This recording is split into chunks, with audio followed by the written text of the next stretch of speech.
Hello everyone, welcome to another video. Now in this video I will show you how to change your Twitch category on your stream information. You can also change your stream information along with your category. So let's kind of see how you can do that. So first of all, go into your Twitch, make sure you're logged in, then go in the upper corner and click on your icon, then go here to Creator Dashboard. You will be able to go to Creator Dashboard. From Creator Dashboard, go to Stream Manager. Once you're on Stream Manager, you can edit stream info right here, or you should see edit stream info.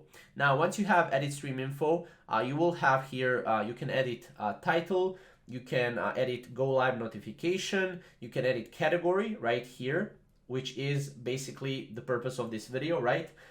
Here you can edit or change Twitch category, you can search it, and then you can also change tags and stream language as well, which is pretty awesome.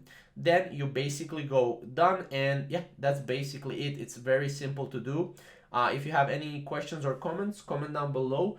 And yeah, we'll definitely see you in the next Twitch tutorial videos, and subscribe for more. Thank you guys for watching.